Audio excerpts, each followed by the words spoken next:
baby girl. Let me see you do your dance, let me see you twirl. Shake an ass in the club with your homegirls. Welcome back to another video of AyoStiff. We have another reaction video by, what's this guy's name again? By Maxor. The last two I did with the Final Fantasy and the I think it was the Dark Souls. No, not the Dark Souls. What was it? Y'all know what I'm talking about. That game similar to Dark Souls and Elden Rings. I can't even think of it. It's so crazy. Wait, Bloodborne. That's it is. Bloodborne. Okay. Yes, same dude I reacted to for Final Fantasy and Bloodborne. This is Doom Eternal review. Alpha Male Gaming. I said gamer. What the hell is gamer? Alpha Male Gaming. Amogus edition. Again, these are all requested videos for me to react to. I'll tell you guys this now before we get into reaction. The videos that are also requested, the videos that they want me to react to after this is the last one by Maxor. This is the last one by him. After this, I'm excited. Okay, I'm really excited because them ones, I can't wait to react to those because some of them are sprites and some of them are like, y'all gonna like this because I'm looking forward to reacting to it. So let's go ahead to react to this one. This is Doom Eternal. So let's see what type of goofy shit this man about to be on with this one. I swear to God, if you throw me into that portal, I will fight you. You were never one of us. You were nothing but an imposter. What the fuck was that, bro? Bro, that picture, bro. What the fuck? Doom Eternal is a game with so much testosterone dripping from its orifices that it caused me to create a son via mitosis. In this adventure, you play as John Doom, a man stricken with irrationally severe autism who does not consider or think through his actions and effects on other people. And in his quest to save mankind, kills God, and Satan God, who is also himself. If this in-depth and engaging hardcore male gameplay sounds appealing, then I've got the game for you. This game is of course the sequel to the critically acclaimed Doom 2016 with a few key differences. You know, it's funny because one of my friends was asking me, he was like, how is Doom, like John Doom, like, how is he, like, so, like, powerful? Like, how is he, like, so OP? Is it, like, he was really wondering, he was like, is it, like, power that he gained, or is he just him? And I'm like, it's really just him. Like, I mean, that, again, for y'all who's, I'm pretty sure everybody's played Doom, or you've seen the Doom Eternal, or you've seen the ending of it, okay? But so spoilers ahead if you're watching this and you haven't, but I'm pretty sure majority of y'all have. But Satan in the game, that is himself the same person, created him.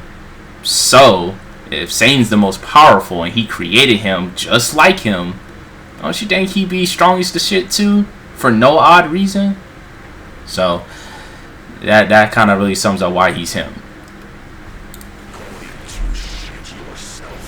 Which meaningfully extends and builds off of the gameplay and challenges that we love, then extends them some more off of a fucking cliff until the product that emerges on the other side resembles crack concentrate. If you're watching this, I'm assuming you've probably played the game, since I don't actually want to help people buy things. I'm here to I haven't played Doom Eternal, but I've watched the whole thing from start to finish, so I already know everybody he kills and what he does and what happens. I already know. Guarantee results, my fellow Sigma males. So whether you're a psychopath like me or new to modern Doom games, come with me on this amazing journey through Twitch gameplay, beautiful environments, nonsensically fucked up lore, and remixed Mongolian drum singing. For money is temporary, but Doom is eternal.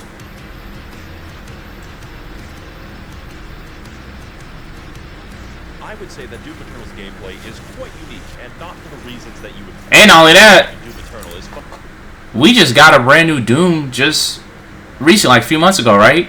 Yeah, we just got a brand new Doom. I forgot what it was called, but you guys know what I'm talking about. Yeah, we just got a brand new Doom. I started watching that, but I didn't finish. I didn't finish it, but yeah, Doom is it.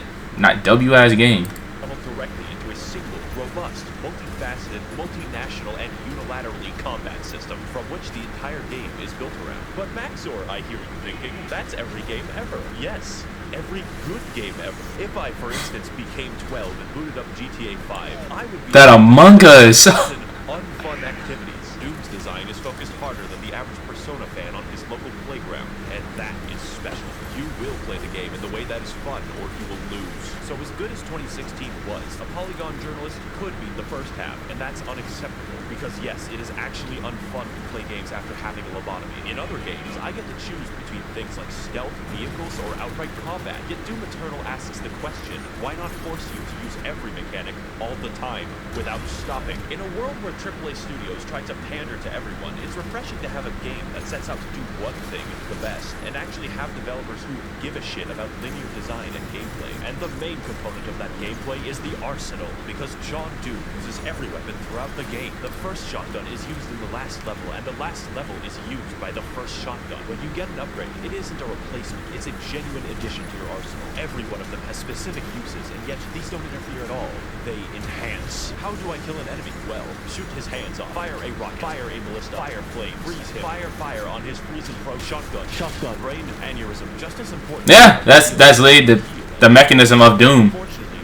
That is literally the mechanism. Used every single weapon possible. The only way to get ahead of the competition is to kill them. How do I heal when low? Kill them. How do I get ammo back? Kill them. With a chainsaw. In addition, Yeah. most weapons in the game Kill them, you get everything back. change their behavior. Such stunning examples would be the microwave beam, the automatic shotgun, and the fucking destroyer blade. God, that shit's cool. But on top Nah, of for real, that shit is actually pretty cool. Aligning mental state, we keep going. More than any one weapon, you'll be using your suit abilities, and they all have individual buttons. This is in addition to the 8 that you use for weapons. These would be things like zoom for fast, grenade for death, Swedish grenade for life, punch for no reason, and a flamethrower for armor. I play Invoker in Dota 2, and this shit makes me play my keyboard like it's the fucking Moonlight Sonata. I thoroughly recommend playing PC and never using the weapon wheel for maximal Ritalin output. And if you can't switch weapons fast or play on easy mode, it's fine, man, we're all busy. How about I give you 2 more buttons? You thought I was done. There's 2 ways to kill a demon in Doom Eternal, the fun way or the funny way. And to maximize the funniness level, we have the Crucible, which is a direct, instantaneous kill on every enemy. Just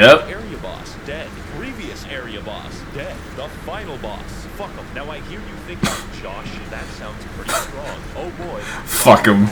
Because the second super weapon on my extensive list of 2 things Is it that? BFG. Nah, that BFG, bro. That shit is. Also canonically, That shit is nice. directly into the core. Like I haven't played it, but I've seen it, bro. That BFG is. Oh, that BFG is him. No, it's it.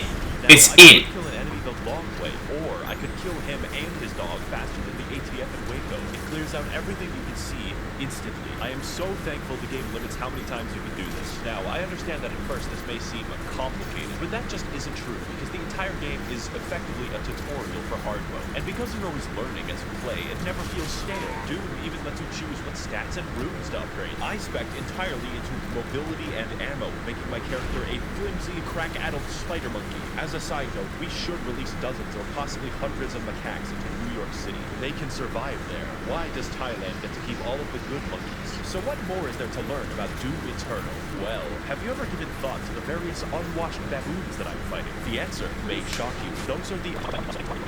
As you may have guessed, there are at least 3, if perhaps 4 demons in the game, which is a lot for someone who is a small, blonde anime molly such as myself. But it's the variety of the demons What? that make the game interesting. Demons can fly, they can roll around like hedgehogs, contract obesity... Oh, Sonic look ugly as hell in that picture. Tsushima, Amy Rose, I didn't know she could stand. The point of the entire game, therefore, is to balance targets, switch weapons, and scream internally as you repeatedly fail to be cool. Just like high school. What I'm getting at is Damn. everyone has completely different behavior and goals for one another. The Doom Hunter rolls around in a comically small tank. The zombies, like us, exist to die. And the Marauder produces controversy. He does a lot of damage, blocks your attacks, fights you at wild speeds, and can only be attacked after blatantly signaling so. I personally have no issue with him, as I find the challenge fun and engaging. And if you don't, I'm not saying you're wrong, I'm saying you're bad. I'm not getting into the details for each one, since that's not funny, but don't worry, there are 27 of them without DLC. And if you're wondering why I'm fighting the entire cast of Dante's Inferno,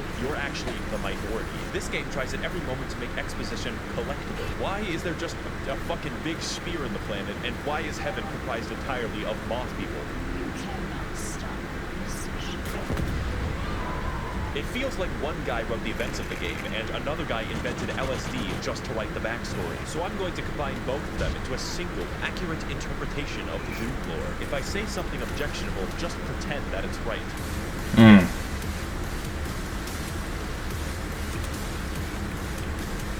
The lore. Brazilian years ago, there was a guy named the Dad who was effectively God, and he made moths in Lamb Heaven called the Makers. Every 10,000 years, all moths combine their collective consciousness into one gigamoth called the Khan Maker, who is the Moth Pope. So the moths rule over the galaxy, sort of, until Earth happens, and then we start fucking everything up. The Moth Pope finds John Doom after a spree of murders, and he explains to her that yes, hell exists. It's weird that humans knew about hell before God. Anyways, the Moth Pope, after finding out that hell is real, very reasonably decides to sacrifice a planet to it. See, it turns out that God literally pieced the fuck out like 10 million years ago and let the moth do whatever they wanted. But now the Khan Maker cannot be replaced and cannot die, so she sort of goes insane from the constant immortality. Now the plan is to get some of that sweet hell energy by repeatedly sacrificing entire planets to the Dark Lord in exchange for it. Meanwhile, a sentient robot named Samuel Hayden is very busy on Mars. Earth has this problem called climate change, and we need to find a new energy source. So instead of something hard and difficult like solar power, Samuel Hayden is like, what if we extract this cool blue energy from hell?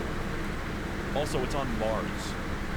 Earth does this until hell begins breaking into Mars and John Doom stops them, which is the plot of Doom 2016. This makes Samuel Hayden mad because he's funded by the Koch brothers and really doesn't want to build a windmill. So instead of destroying the demonic crucible, he just brings it back to Earth and catapults John Doom to the backstory planet. If you think that sounds unreasonable, just remember that we considered blotting out the sun before building a fucking solar panel.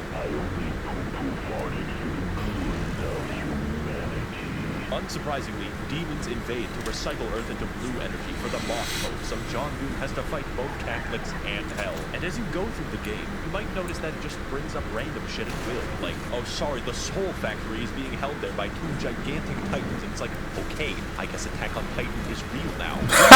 You'll need this knife to kill my son. Oh shit, he's the giant uncontrollable demon titan. The plot of the main game, to understate it, is psychotic and acts as an increasing checklist of galactically convoluted tasks. Just in this one game, John Doom finds an ancient city like 3 times, goes to the on that Uncharted type beat. Fights Croatia, does a little trolling, does a little cockfighting, invades heaven, and permanently kills God, but we'll get back to that. Doom 2016 took place on Mars, but this game has you slung around the universe on a fucking bungee board, so I understand That kid look dead. Doom Eternal for the plot. They're just wrong. I play Doom Eternal for the plot, and that might sound strange to you, but Eternal's plot is pure insanity, and it does everything that it needs to. We are painfully aware that the plot exists as a contrivance because the environmental designer went fucking ballistic. I just don't care. I played every single level, gleefully wondering, oh boy, what stupid shit is next? I cannot fucking wait. So playing the game for the plot, it is What stupid shit is next? I cannot wait. there's a plot hole. How did the Doom Slayer get the first? Everything I've said so far, except some of it, applies in full partially to the base game. But there's $40 reduce of DLC where the gameplay is faster, the challenge harder, and the plot, somehow, even fucking worse in all the right departments. 2016 was a wash. Eternal is Usain Bolt, and the Ancient Gods is fucking Venezuelan inflation. You thought it was over when John Doom beat the demons and destroyed all of heaven, but you were wrong. That's just the beginning. Yeah. Both parts of the DLC now fully out. My recommendation cannot be understated. Let's get into why, and more importantly, what. The Ancient Gods.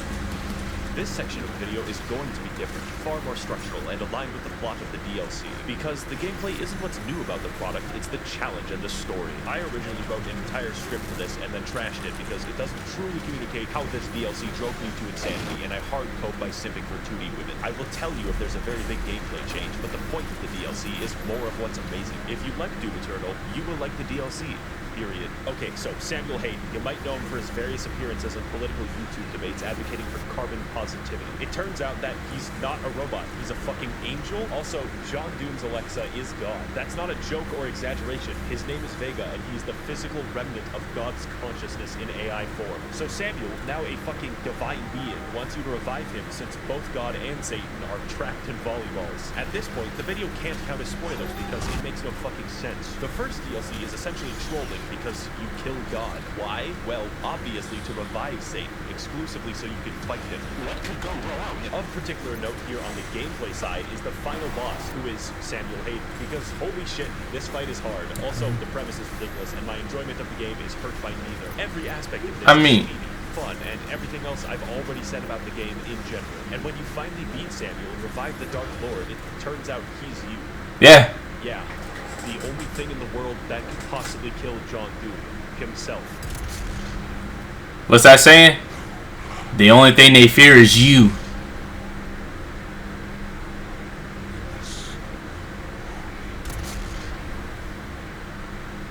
So now the not you decides to go to hell where we all belong. The second DLC is just chasing him. This is of course where the testosterone moves into critical levels. How does one get to the capital city of hell? Well, that's a great question. First of all, go to the Cleveland. Like the bat signal. Learn how to train your dragon, okay? Go into the giant spear that pierces the entire planet for some reason. Get the key to the gate of Derulo. Now go back to Earth, traverse the Last of Us 2, and find the gate of Derulo. But before I get to the final showdown with Crash Bandicoot Twin Sanity, there's some cool gameplay I want to talk about. You have a fucking hammer in this DLC, primarily used to defy the laws of gravity, but secondarily gives you everything in the game. Health? No problem. Ammo? Absolutely. My deepest, darkest urges? Yes. As I used this, I became more obsessed with hammers than Bob the fucking Builder, and there's plenty of demons to use it on. Hi. This guy's ugly. For instance, the Spirit is a congealed amphetamine mass that makes every infested target 3 times faster. Microsoft Pinball, who is fun to fight, I promise. And the Bloodmakers. They are my original OC. Do not steal it. So now that we've reached Cleveland, What does OC mean? to gain style. This is the culmination of all of our work. The final battle against Satan himself. And holy shit, you can feel it. When the Sentinel army shows up and everyone's ready to kick ass, you just can't help but feel like your dick is being tickled. Cleveland lives up to the hype too, for once, because it's a non-stop. What is this guy talking about? Right until the final boss. This is a universe which implicitly acknowledges your godlike power by making the only credible threat to you your identical twin with red eyes in a Gundam. That is called fucking gameplay, and it's a beautiful send-off right up until the man himself, who awkwardly waddles around the arena like a penguin, but that's fine, the fight is still cool. Wow, you know, it's so sad that Steve Jobs died of Ligma. The hell is Steve Jobs? Ligma balls. Got him! Now, before we defenestrate, there's a few details I want to talk about that truly complete this game, make it a real 10 out of 10. Firstly, I would classify the music of this game as metal without guitars, and I fucking dig it so much. How do you make metal without a guitar? Well, you sample Mongolian throat singing and your lawnmower. It just sounds so good. Normally music isn't very important, but it's so good that it becomes important. And the role it plays in setting your mood is vital. Also, the main composer, I ain't gonna lie, he right about that. watches virtual Certain soundtracks on video games really make you lock in. Lock in. I be locking it hard. I be feeling like I'm in the game myself. The only thing they fear is you. That is the best soundtrack in Doom ever. Nothing tops that in Doom. That's the best soundtrack ever. It's more like, how does literally anyone have time to model all of the geometry in the game? It is unreal. It is so downright inspired that it makes you feel bad while playing it. Doom Eternal is such a fast and pulse-pounded game that it's like sprinting through the fucking Louvre. How am I supposed to appreciate the Mona Lisa when it looks like this? Should you buy the game? If speed and action is what you crave, then I would like to thank the demonic. Oh my god, that shit could have been any more true. Okay, y'all. In the video. Nice, short, sweet, and simple. I mean, I ain't really got much to say on that video. I mean, like I said, I've seen the game. I haven't played it. Alright? I've seen it though. And I've known Doom for years. So, it ain't nothing new to me. Some funny moments in here, but... No, that part had me with that Mona Lisa, with that the Eiffel Tower. He was like, "How am I supposed to enjoy it if that shit goes like zoom?" That was funny. But hey, yeah. End of the video. Hope you guys enjoyed it. If so, y'all know what to do. But that's it, and I'll see you guys later in the next one.